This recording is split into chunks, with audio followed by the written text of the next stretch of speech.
लगातार अलग-अलग बातें सामने आ रही हैं, कुछ और मुद्दों का दावा भी किया जा रहा है और यह भी कहा जा रहा है कि वहाँ पे जो बच्चों को बिना सूचना के दफना भी दिया गया। देखिए, सबसे पहले तो युगपुरुष धाम को लेके जो सोशल मीडिया पे कुछ गड्ढों का और जो बिना सूचना दी अंतिम संस्कार का और इस तरीके से जो बातें चल रही हैं उनका पूरी तरीके से मैं खंडन करता हूं और सभी से अपील भी करता हूं, कृपया इस तरीके की अपुष्ट खबरें ऐसे संवेदनशील मामले पे मत चलाएं और अगर कोई ऐसा करता है तो निश्चित रूप से ये भी एक आपराधिक कृत्य की श्रेणी में आता है।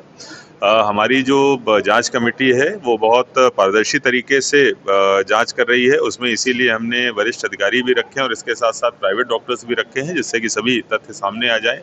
जो तथ्य आए थे जिनमें एक मौत उनके द्वारा छुपाई गई थी वो भी जांच कमेटी की रिपोर्ट में पूरी तरीके से आ चुकी है। इसके अलावा भी समय समय पर जो बच्चे जितने वहाँ पर भर्ती हुए हैं उनका भी एक एक का रिकॉर्ड चेक किया जा रहा है और सभी का वेरिफिकेशन भी किया जा रहा है। अगर कोई भी नया तथ्य प्रकाश में आता है तो तत्काल ही मीडिया के माध्यम से उसको सामने लाया जाएगा। अभी जो स्थिति है, जो अंतरिम जांच प्रतिवेदन आया था उसके हिसाब से कुल अगर पिछले 7 दिनों की बात करें तो 6 मौतें हुई हैं बच्चों की, जिसमें कि एक मृत्यु उनके द्वारा पहले छुपाई गई थी और बाकी की जो एक मृत्यु थी वो 30 को हुई थी और 4 इस संक्रमण से हुई थी। बाकी कोई भी तथ्य सामने आता है तो मीडिया के सामने रखा जाएगा। वर्तमान में जो बच्चे अस्पताल में शिफ्ट कराए गए थे उनमें से वो ठीक होना भी चालू हो गए हैं। कल 12 बच्चों को हमने सरकारी जो हमारा परदेसीपुरा का आश्रम है उसमें हम लोगों ने शिफ्ट किया है। आज फिर से 20-21 बच्चे जो हैं वो डिस्चार्ज किए जाएंगे। अभी भी हम लोग पूरी नज़र बनाए हुए हैं, अगर किसी बच्चे में ज़रा सा भी लक्षण होता है तो तत्काल उसको हॉस्पिटलाइज कर रहे हैं। जो सैंपल्स लिए थे उसके आधार पर जो रिपोर्ट आई है उसमें पानी से संक्रमण होना प्रतीत हो रहा है और कॉलरा का जो संक्रमण है वो पाया गया है। आश्रम के आसपास के जो मुक्ति धाम है, वहाँ का भी जांच की जा रही है।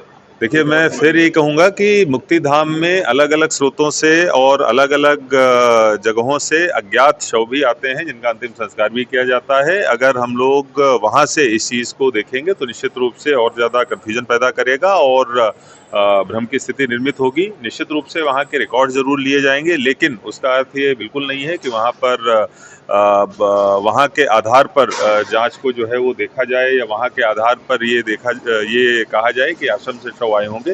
निश्चित रूप से दोनों अलग अलग चीज़ें हैं, इसीलिए मैं पुनः सभी से अपील करूंगा, कृपया इसके आधार पर कोई भी खबर न चलाएं, ना इस प्रकार के मिथ्या तथ्य सामने रखें। जो भी चीज़ होगी हमारी कमेटी उसकी जाँच करेगी और पूरी पारदर्शिता के साथ में उसको रखा जाए। सर, ये संक्रमण की बात जो पानी से आई है तो आसपास की जगहों पर भी पानी के सैंपल लिए गए ताकि आगे देखिए, संक्रमण की